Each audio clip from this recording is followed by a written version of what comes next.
fait, c'est monter vers le ciel. Le ciel, c'est le jugement dernier. Le jugement dernier, le mien en tout cas, c'est l'enfer. L'enfer, c'est les autres. C'est QFD, non grandi que par les autres. Plus sérieusement, c'est un peu bizarre pour moi de venir vous parler grandir.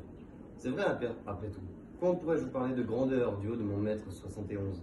Moi qui ai toujours été le plus petit, depuis la maternelle jusqu'ici. Moi qu'on a encore traité de nabo, il y a 2 semaines, lors d'un match de handball. Même si je suis encore le plus petit aujourd'hui, je sais que j'ai grandi. Pourtant, je n'ai pas eu conscience d'avoir grandi. Je ne me suis pas levé chaque jour en me disant « Oh tiens, j'ai pris une douzaine de centimètres cette nuit ». Non, celui qui me fait prendre conscience que je tombe tout doucement à devenir un homme, celui-là, c'est autrui. Dès le début de mon existence, j'ai eu besoin des autres pour grandir.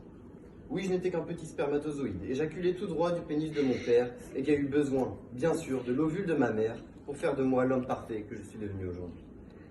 Dès notre plus tendre enfance, nous avons besoin d'une main tendue pour nous apprendre à marcher, que l'on essuie nos fesses après avoir posé notre pêche, que l'on nous porte pour soulager nos petits pieds.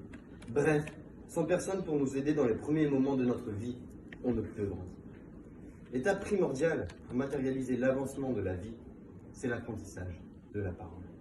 Parler prend parfaitement le procédé du passage du bébé à l'enfance, de là où je n'arrivais pas à prononcer le P qui paralysait ma petite existence, jusqu'à ce que mes parents me sortent de cette plaie de manière pérenne pour que je puisse enfin me plaindre sans pression.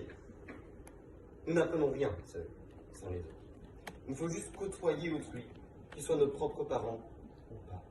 Même sans eux, ce sont pourtant toujours les autres qui nous font grandir. Même sans parents, Oubli ne sait-il pas se repérer dans la jungle, monter au sommet des plus hauts arbres et trouver des insectes à manger? Il a appris grâce aux animaux de la jungle.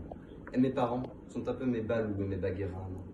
Ils m'ont appris tous les rudiments de la vie et ont fait de moi ce que je suis aujourd'hui. Un homme à qui il suffit d'un peu d'eau fraîche et de verdure que nous prodigue la nature, quelques rayons de miel et de soleil. Oh oui. Puis on arrive à l'enfance, où nos semblables nous permettent toujours de grandir, mais où on ne se limite plus seulement à notre famille proche, on découvre un lieu d'apprentissage en communauté. Quel objectif à l'école si ce n'est celui de faire grandir? Pour la première fois, j'étais en contact avec d'autres enfants, quotidiennement, et j'ai beaucoup appris. Oui, Hugo, il est possible qu'on vienne te piquer ton goûter à la récré. Non, tout le monde n'aime pas jouer au chat perché, alors que pourtant, c'est super marrant. Et oui, on peut avoir une amoureuse. Ou même plusieurs, même. Désolé, Sophie. On apprend la vie en communauté, et les rapports que l'on entretient avec les autres enfants nous font grandir, nous font découvrir d'autres personnalités, et nous permettent de vivre nos premières histoires, et mûrir. Tout doucement, tout simplement. Ensuite vient le temps de la sortie de l'enfance. Un mal injuste, mais nécessaire, qui se fait uniquement sous l'influence des autres. Le temps de l'enfance est le temps des illusions, un temps où les histoires de nos camions et de nos galions étaient les émanations de notre cerveau en pleine expansion, où les seules exécutions concernaient des tyrans sans compassion, où nous étions des demi-portions bien loin de la dépression. Un monde privé des violations, François. La sortie de l'enfance se ferait progressivement, à partir du moment où on se rend compte, en discutant avec ses copains, que les cloches de Pâques ne sont jamais passées. Puis on découvre la cruauté du couple fourniré, les abominations de la collaboration, ou la tragédie des attentats de Charlie. Devenir adulte, c'est savoir que l'humanité n'est pas toujours belle, que les autres hommes peuvent être horribles. Et sans ces autres-là, qui nous ouvrent les yeux, en raison de l'horreur que nous ressentons en découvrant leurs actes, on ne pourrait sortir du monde enfantin. La construction d'un homme se manifeste, peu importe le moment de notre vie, systématiquement en lien avec autrui. Et nous ne pouvons nous nier. Sans les autres, je serais un être qui n'a pas grandi. Pas un nain célèbre, comme partout, mais un être étranger à autrui, en réalité, un inconnu.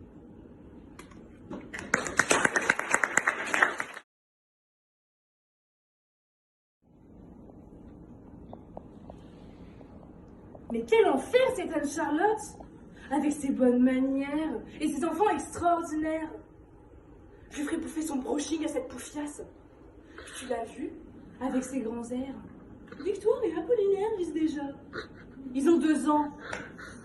Chérie! Chérie! Oh, Charles-Henri! Je te parle! L'enfer.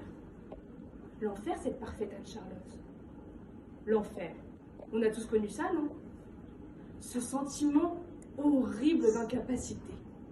Souffrance physique, souffrance morale.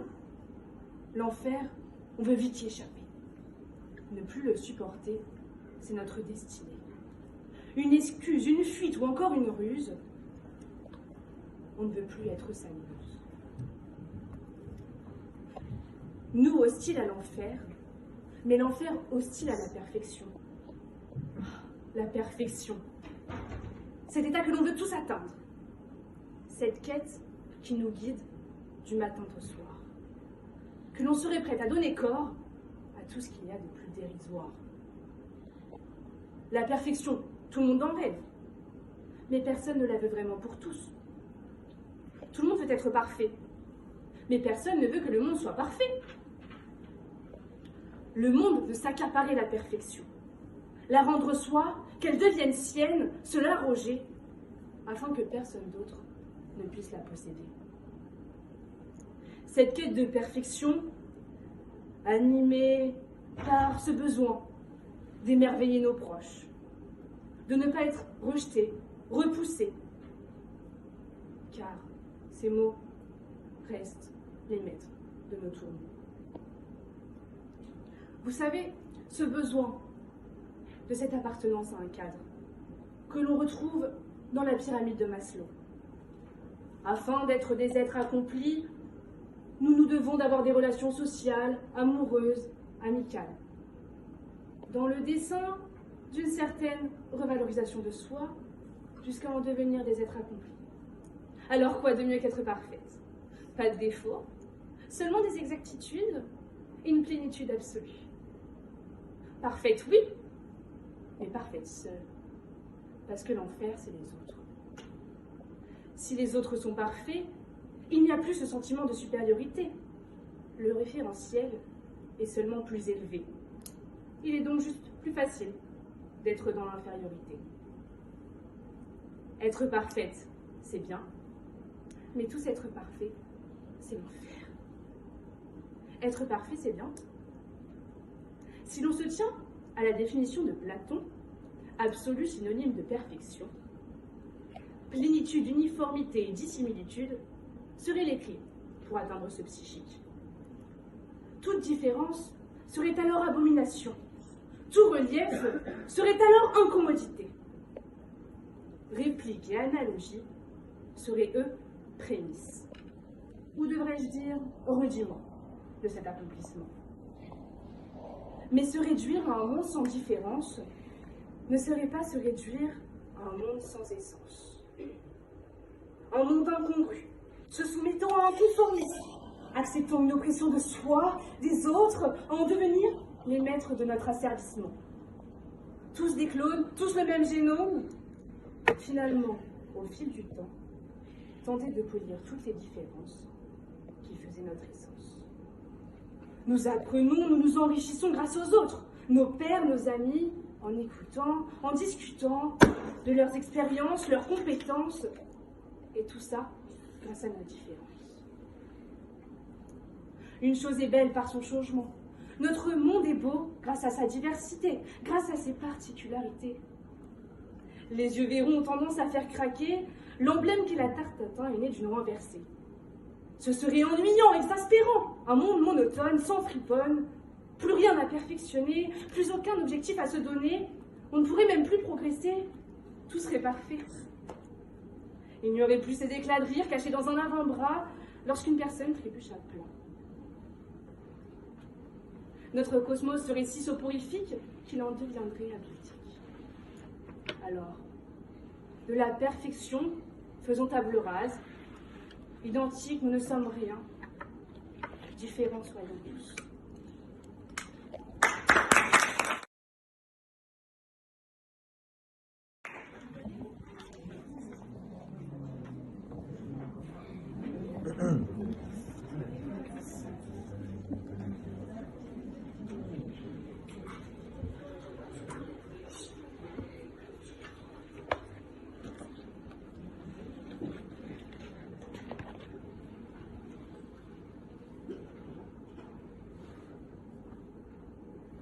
Mais je ne peux pas, je ne sais pas, et je reste planté là.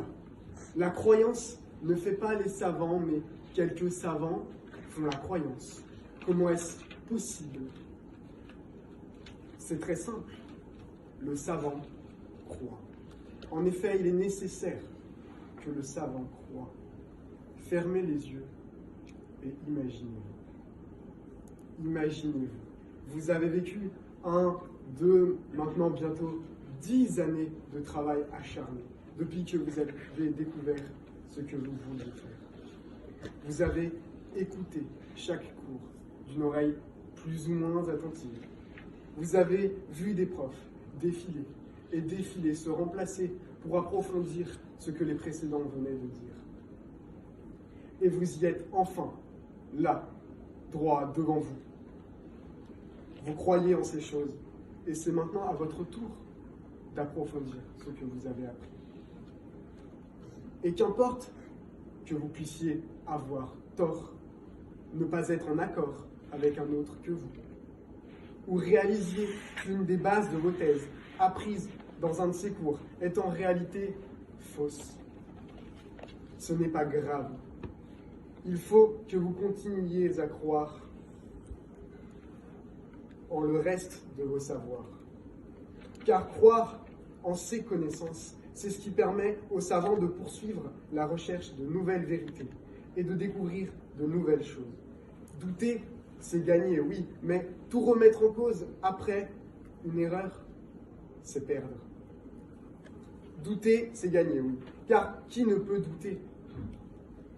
Qui ne peut arrêter son travail et se dire « Suis-je dans le vrai ?» Pour autant, si le savant doit douter pour trouver la bonne solution et exercer son esprit critique, il ne doit pas s'arrêter de croire. Et le savant croit. Or, croire n'est pas réservé aux savants. En effet, l'humain a toujours cru énormément de choses, innocemment, inconsciemment, volontairement ou non. Mais en bref, l'humain ne fait presque que croire. Il croit les savants et il découvre avec eux la physique, la biologie, la chimie. Il croit les penseurs et découvre la philosophie, la littérature, la sociologie. Et ainsi d'autres savants voient le jour et croient à leur tour. Mais ils croient aussi en d'autres choses pour se rassurer comme une compensation. Il lit les formes, les lignes de la main, les feuilles de thé, le kirigouté offert par sa tante, pour tenter de voir son futur. Il compte les jours, les étoiles, les aligne et tente d'y voir son futur destin possible. Il croit en l'âme des cartes et il croit en les vampires et tant d'autres choses. Frontière floue entre ses croyances, l'humain croit encore et encore, associe ses croyances jusqu'à ce qu'à s'accroître, elles ne soient plus qu'un amas sans sens et qu'il les confonde pour finalement ne plus rien comprendre. Ces croyances deviennent même contradictoires.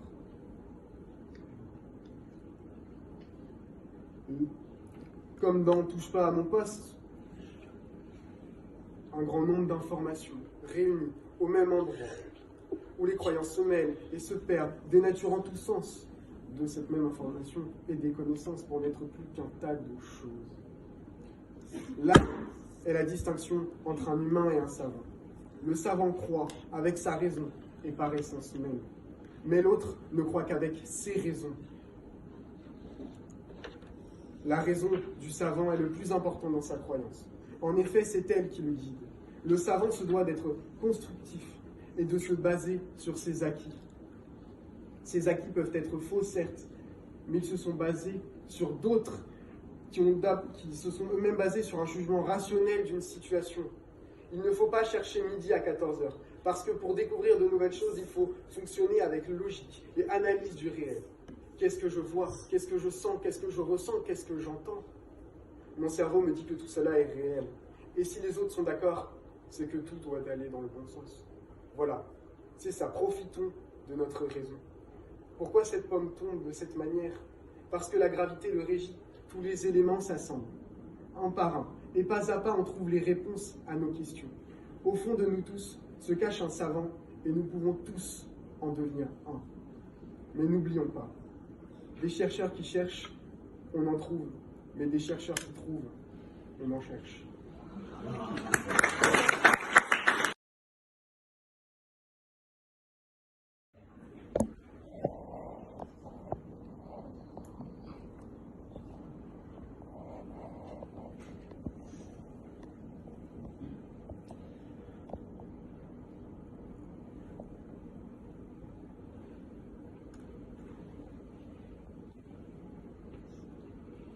« 60 000 morts. C'est au moins 60 000 morts, 165 000 blessés et handicapés qui découlent de la catastrophe nucléaire de Tchernobyl. Ces nombres sont d'autant plus affligeants si on y ajoute les traumatismes de la population ukrainienne. En 1986, le pays, le continent et même le monde entier est sous le choc. Comment se fait-il que des savants, qui savaient pourtant le danger que présentait le nucléaire, ont laissé arriver un tel cataclysme? Ces savants sont des chercheurs, des diplômés de renom. Certains sont même inégalés dans leur domaine.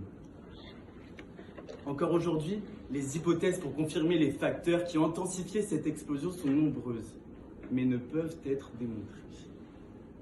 Mais une chose est certaine, ce qui fait le savant n'est pas sa croyance, mais son savoir. Croire n'est pas le propre du savant.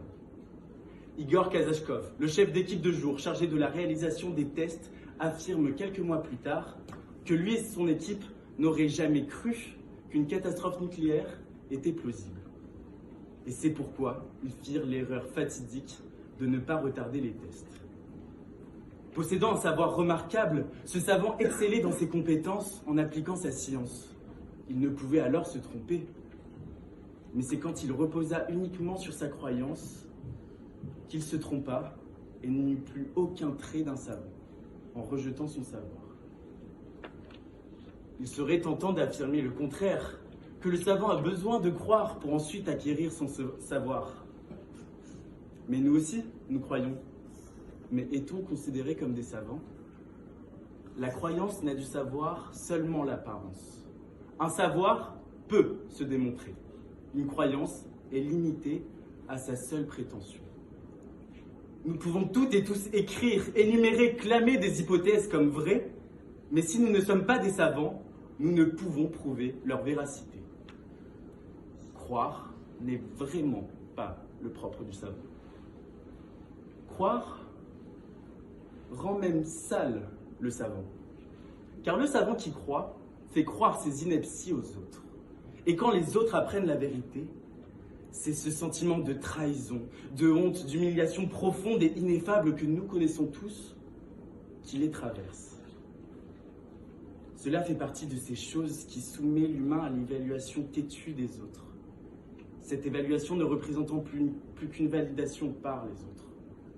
Le savant qui prétendait dire la vérité et qui est maintenant aliéné par le jugement de ces derniers n'est plus un savant. Comme nous le présente Molière, Henriette croit le prétendu instruit Trissotin quand il exprime ses vers remplis d'amour. Mais Henriette devient justement la femme savante à partir du moment où elle refuse que Trissotin lui fasse la cour. Au dénouement, Trissotin est déshabillé, affiché, insulté, et les trois femmes savantes rejettent cet homme qui prétendait une fausse connaissance, uniquement pour se marier à une fille qui vit de richesse et d'aisance. Et par ce fameux sentiment de trahison, malheureusement tant partagé, même le public commence à soumettre cet homme à un mépris déshumanisant.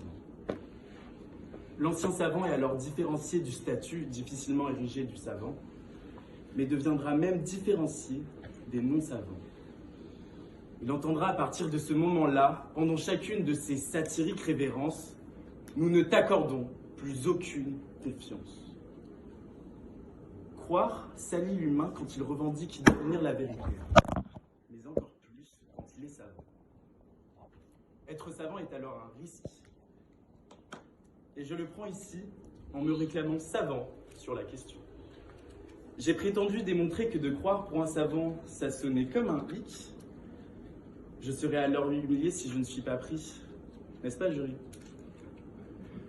Mais sachez avec ma plus sincère expression, je serai dans tous les cas prêt à vous étonner à la prochaine saison.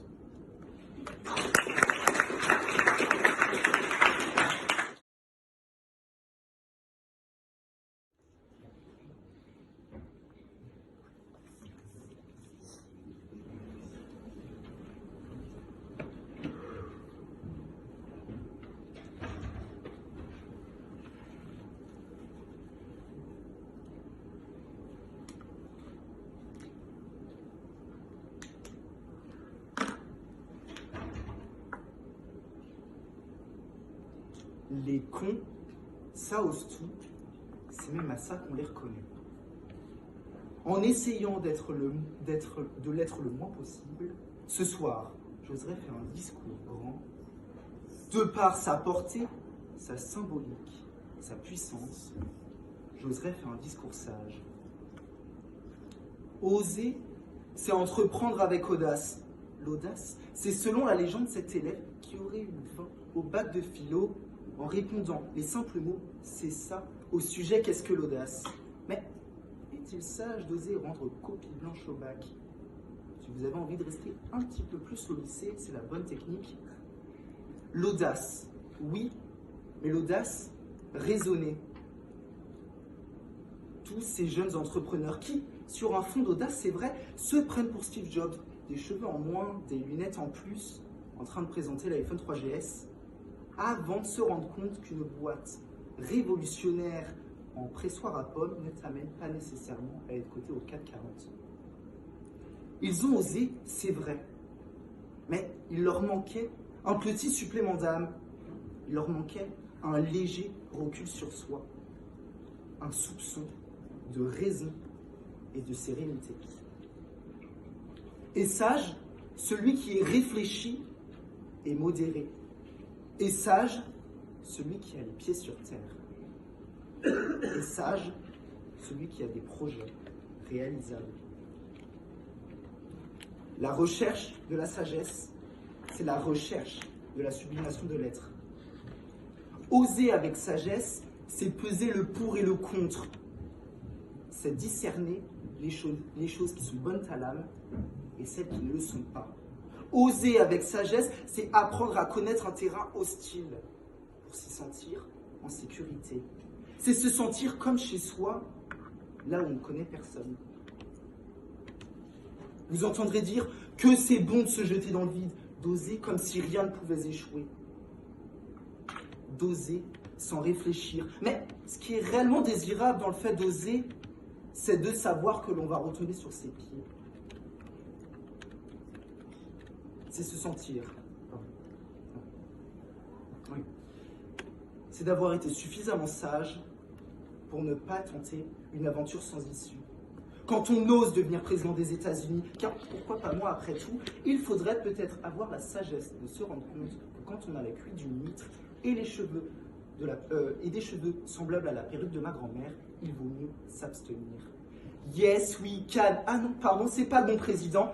Et puis non, parfois, on ne peut pas, surtout quand on n'a pas pris le temps d'y réfléchir. L'être humain est de nature impulsive, mais il se perfectionne en 2 mots, la modération et la réflexion. Prendre le temps, oui, prendre le temps de se délecter de cette décision résolument raisonnable. Prendre le temps, car les admissions à Sciences Po peuvent arriver un 26 août, même parfois un 31 août pour ma marraine. Prendre le temps, c'est une ode à la sagesse. Si j'avais été un peu plus sage, je n'aurais pas osé rentrer dans une place de la taille d'une Smart avec un Range Rover. Si j'avais été un peu plus sage, je n'aurais pas osé dire une dinguerie me faisant passer pour un fervent défenseur de Pétain.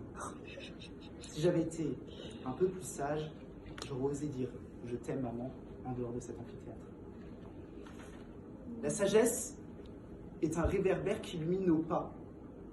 Oser sans sagesse, c'est obstruer notre chemin, nous empêcher de penser.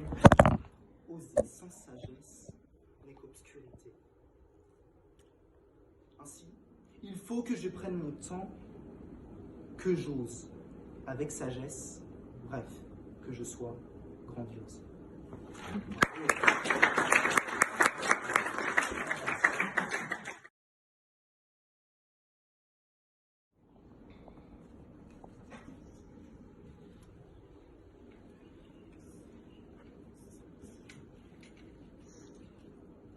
Cher connard. Cher connard à qui je dis non quand tu demandes si je veux monter dans ta Peugeot 206, que j'insulte quand tu oses toucher l'intouchable, devant qui j'ai osé ouvrir ma gueule.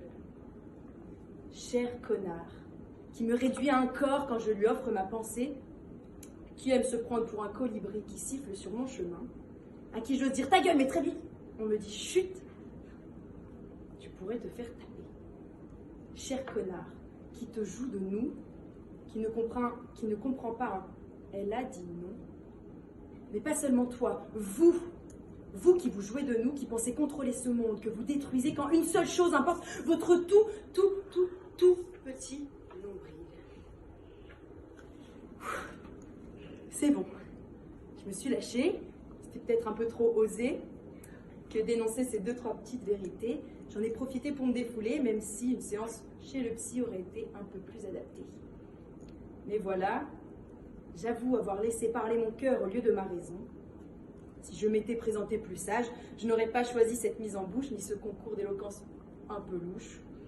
J'ai tenté de me sortir de cette masse, d'accepter le danger, d'agir avec audace. Que dis-je avec panache, et à la fin de l'envoi, je l'espère, je touche. Parce que oui, il faut oser vivre, se salir. La vie c'est salissant, ça fait des tâches qui ne partent même pas avec du détachant. Alors laisse cette folie te salir, te pénétrer, broyer ton cœur tout entier pour t'assurer qu'il est là, qu'il bat, que personne ne t'attendra mis à part toi. Puis laisse-toi prendre le large avec ton beau voilier, sache que de cap il peut changer, sache que l'horizon peut s'éclairer. Tente d'admettre que tu ne peux savoir, que tu ne peux tout savoir. Ce que je sais, c'est que je ne sais rien, oui, je l'ai peut-être volé à quelqu'un. Sache que demain est un jour nouveau. Cette phrase paraît un peu bateau, mais il n'y a rien de plus beau que de voguer au gré de l'eau, de ne plus penser au lendemain et d'enfin prendre sa vie à deux mains. Oser sans calculer, sans se dire que si ça dérive au 3 exponentiel de 3x au carré, non. Vivre, c'est oser, risquer, mettre les plaies dans le pied. Je sais, j'étais obligée pour qu'il y ait un semblant de continuité.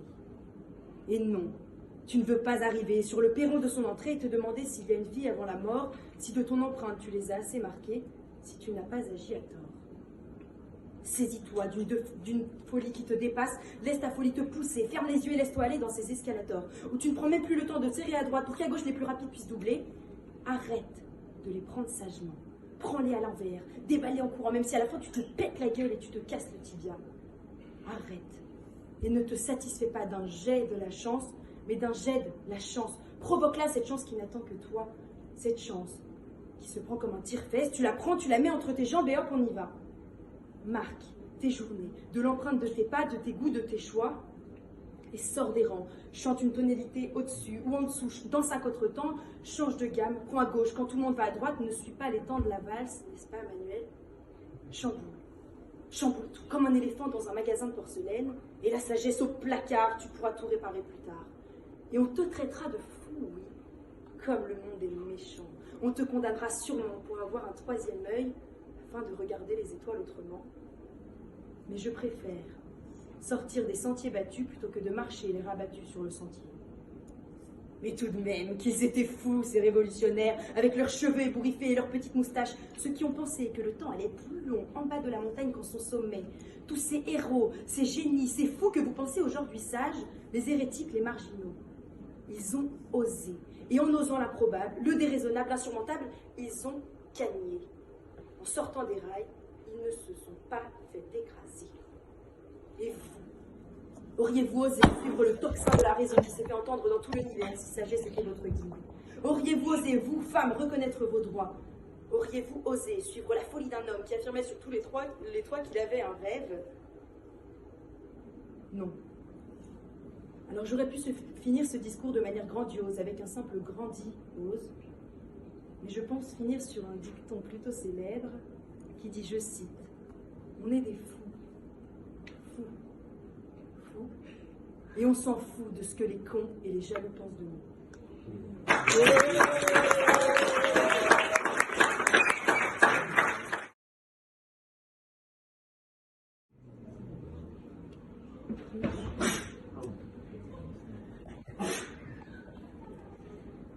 La normalité, C'est une fable que les humains se racontent pour se réconforter quand ils sont confrontés à la preuve que presque tout ce qui les entoure est tout sauf normal.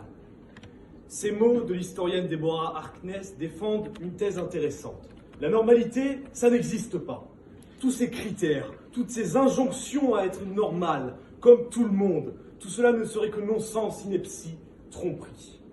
En tout cas, dans une société du tout standardisé et de la profonde obligation à l'acuite conformité, la perfection de la normalité et son existence en ce monde sont des questions qui méritent d'être posées. Mais avant, revenons sur les définitions de certains termes de ce sujet. D'abord, la normalité. La normalité, c'est le fait d'être conforme à la norme, norme étant définie par un type concret, une formule abstraite de ce qui doit être, à comprendre ici, quelle que soit la condition temporelle, matérielle. Ensuite, le monde. Qu'est-ce qu'un monde ? Cette phrase est une des premières et des plus difficiles questions auxquelles se sont attelés les philosophes grecs. Ici, on prendra la définition la plus simple et la plus générale. Un monde, c'est un ensemble d'éléments. Ces mêmes éléments sont contenus dans un tout et peuvent être soumis à des contraintes plus ou moins absolues. Ainsi, il y a l'autre monde, dont les éléments seront les différentes formes de vie qui l'habitent. Enfin, il y a la perfection. Parmi les différentes définitions de ce terme de perfection, je prendrai celle qui est associée au concept. La perfection, c'est ce qui est absolu, c'est-à-dire ce qui est vrai partout, pour tout et de tout temps. Par définition, une norme est donc parfaite, car son objectif est de décrire un groupe d'éléments de façon parfaite. Et donc, la normalité étant ce qui est conforme à la norme, nous pouvons déjà conclure que la normalité est une perfection. Maintenant que les prémices ont été jetées, Madame Harkness évoquait une preuve, la preuve que rien n'est normal sur Terre. Eh bien, ce sera donc l'inexistence de la normalité dans notre monde que je vais maintenant vous démontrer. Les limites de notre monde, c'est une planète, la Terre, qui est en rotation autour du Soleil, dans un système solaire lui-même entraîné dans la spirale galactique de notre Voie lactée. Bref, notre monde est en perpétuel mouvement. Nos continents, nos océans, nos climats, depuis la nuit des temps, tout bouge constamment. Et face à cette implacable réalité du changement impératif, les êtres vivants ont su tirer profit d'une contrainte dans notre monde qui rend l'évolution possible, la mutation. La mutation, c'est ce qui fait que quand un être vivant se reproduit, une cellule se divise, il y a toujours une probabilité qu'un gène ne soit pas à sa place, qu'une partie d'ADN soit modifiée, inexistante ou même ajoutée. Bref, que quelque chose d'imprévisible arrive. Et ce quelque chose, qu'il ait ou non des conséquences sur la manière de vivre, de communiquer de l'être concerné, ce quelque chose va de toute façon faire que cet être sera différent de toute description, de toute norme ayant voulu anticiper son état. Ainsi, devant cette situation, une norme décrivant parfaitement un groupe d'éléments dans notre monde, exemple une cellule, cette norme est impossible, car justement, la mutation transforme l'élément en question en une exception, qui rend donc la norme fausse et donc la normalité impossible. Et évidemment, cette règle se généralise à toutes les formes de vie sur Terre, notamment nous, êtres humains constitués de milliards de cellules différentes, non normales car non normées. Ainsi, définitivement, la normalité est une perfection qui n'est pas de ce monde. Mais la normalité, quoi qu'elle n'existe pas, dans l'histoire profonde de notre humanité, certains ont voulu la faire exister, entièrement, absolument.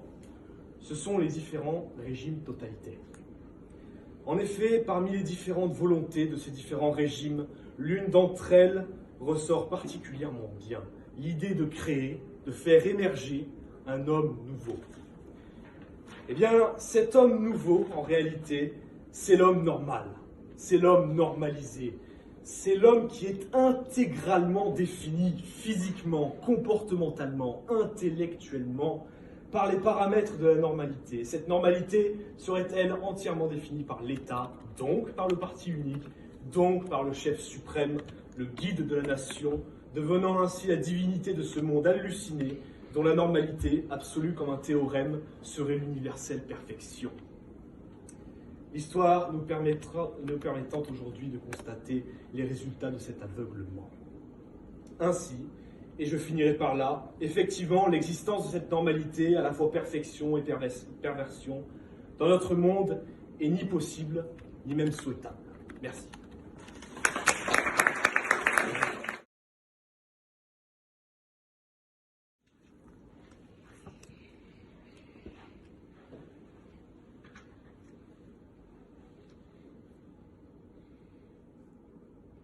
Dans la prison des Vignes, non chauffée, il fait très froid ce 7 janvier 2023 à 9 h du matin. Un groupe d'hommes vêtus de sombre s'avance. Des gardiens remontent le couloir du quartier des condamnés à mort. Ils s'arrêtent devant la porte d'une cellule. Un homme s'avance. C'est le directeur du pénitencier. Sur le pas de la porte, il annonce « Mohamed Mehdi Karami, c'est l'heure !» Il est là, debout, cet enfant de 22 ans, la gloire déchue de toute une nation, revêtu de cette vieille tenue que nombre de condamnés ont usée avant lui. Son avocat entre dans la cellule, lui confirme que la sentence est imminente et le prend dans ses bras en pleurant. Le détenu sèche ses larmes, quitte sa cage et entame cette marche dont il ne reviendra jamais, il le sait. Périple à l'issue duquel il se trouvera plongé dans le vide, suspendu au bout d'une corde, la nuque brisée. Il est calme, nulle crainte n'apparaît sur son visage.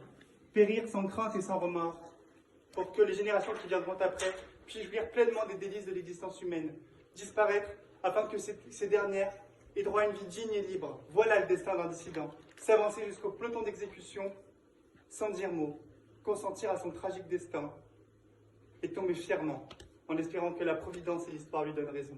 Ces femmes et ces hommes qui chaque jour meurent pour la liberté sont des êtres de chair, normaux, comme vous, très chers contradicteurs.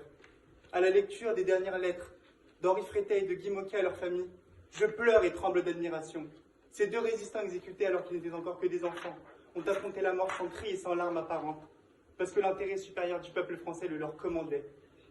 Par de tels actes, la perfection a le plus normalement du monde touché notre terre. La normalité constitue le fait de demeurer ce que l'on est, de rester fidèle aux idéaux de jeunesse qui ont été les siens, à l'éthique et à l'honneur qu'on s'était promis de respecter à l'aube de son existence. Ne jamais renier ses principes, comme l'ont malheureusement fait bon nombre de science-pistes avant nous. Moulin a sauvé la résistance en ne prononçant le moindre mot. Ce jour-là, il a opposé à l'extravagance de la torture la normalité du silence. Quoi de plus facile, quoi de plus normal que de fermer sa gueule? C'est cette normalité qui nous mène à la perfection. Ce sont nos existences humaines, normales, banales, insipides, faites de splendeur et de misère, qui inspirent les plus grands écrivains pour leur donner leurs plus grandes œuvres et illuminer ceux qui vivent dans l'ennui et le désarroi en leur offrant une formidable ouverture sur le monde. Ouverture rendue intemporelle et immortelle par ces lettres imprimées qui éclaireront encore cette jeunesse qui viendra après nous, elle qui n'est pas encore entrée dans l'existence et qui lira certainement Tolstoï, Kafka, Austin ou Sand, demain après-demain et dans un siècle encore. Les Misérables d'Hugo et la Recherche de Proust constituent la quintessence même de ce que peut être la perfection littéraire. Pourtant, ces deux œuvres ne traitent que de la normalité, de l'extrême pauvreté au XIXe siècle et de la disparition de la noblesse dans un régime remplacé par la bourgeoisie comme classe dominante de notre société. Je ne suis pas écrivain, mais on aurait pu faire plus intéressant. La vie de chacun porte en elle sa perfection et méritera un livre de 1000 pages, dont notre normalité quotidienne, qui s'accompagne d'une certaine médiocrité, nous renferme en quelque chose de beau, de grand, de parfait. Cette perfection se dérobe à nos yeux de pauvres mortels, mais elle existe bel et bien. Cherchez-la, et vous finirez par la trouver. Mohamed Mehdi Karami semble l'avoir trouvée, lui. Au cours de sa terrible marche, un téléphone filaire noir comme on n'en voit plus est apparu. Il a appelé sa famille, son père a décroché, et notre martyr a dit « Papa, je suis condamné à mort. » Mais ne le dis pas à maman. Il a raccroché, a accéléré le pas, et est parti accomplir son destin. L'accomplir parfaitement, l'accomplir normalement, parce qu'il ne pouvait en être autrement.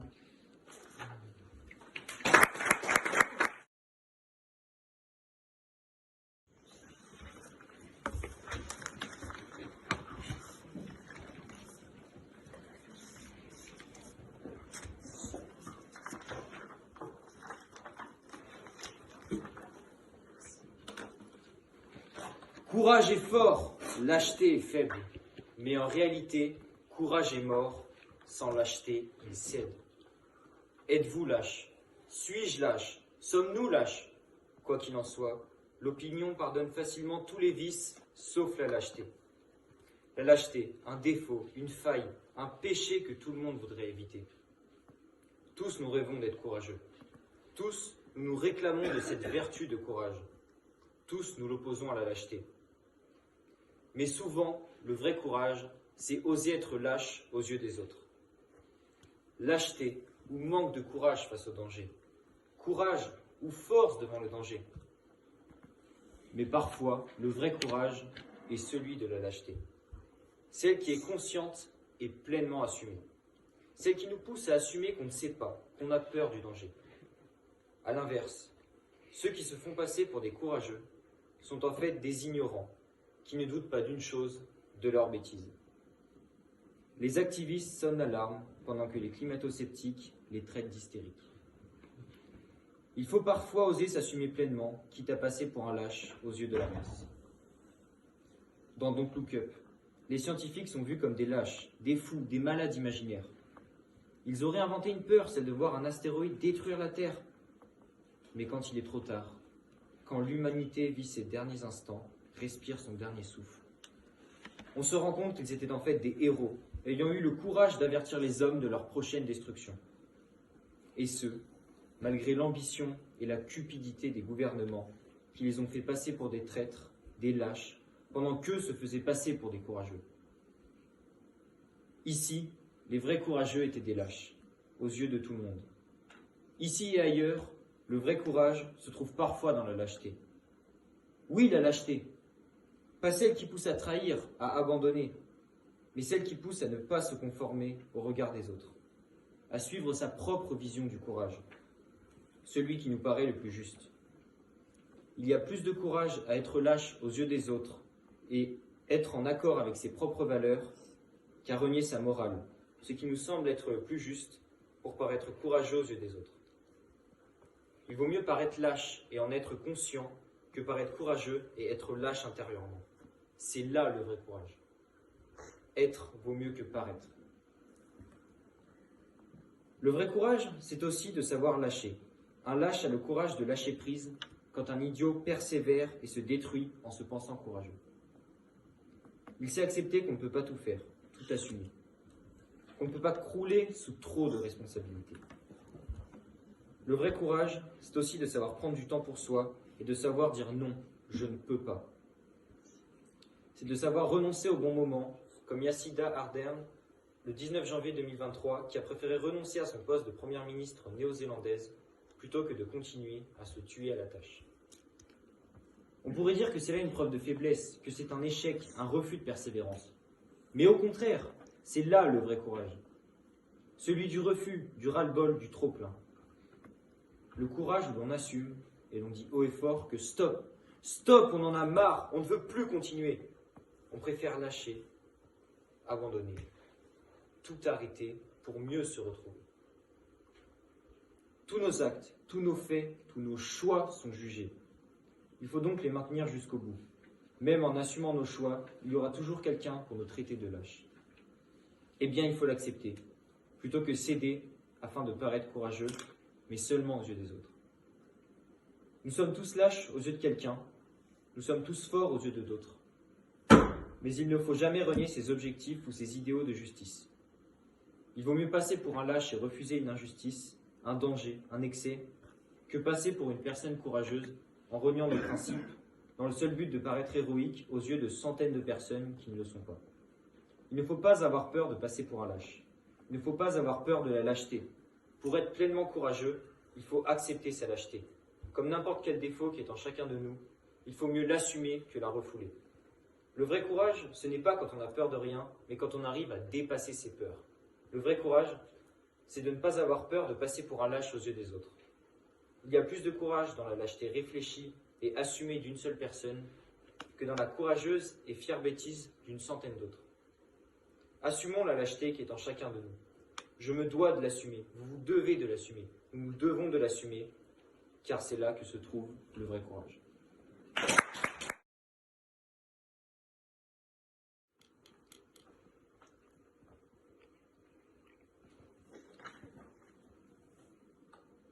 Je ne vis pas pour être l'esclave, mais le souverain de mon existence.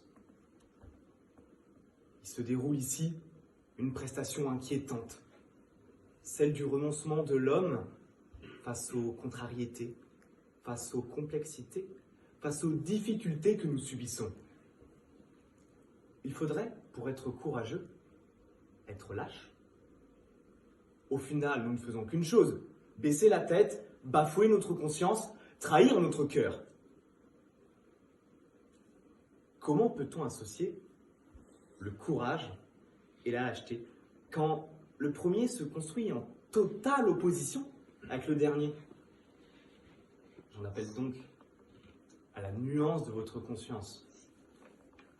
Le courage indique en réalité de prendre en compte la vulnérabilité et non la lâcheté.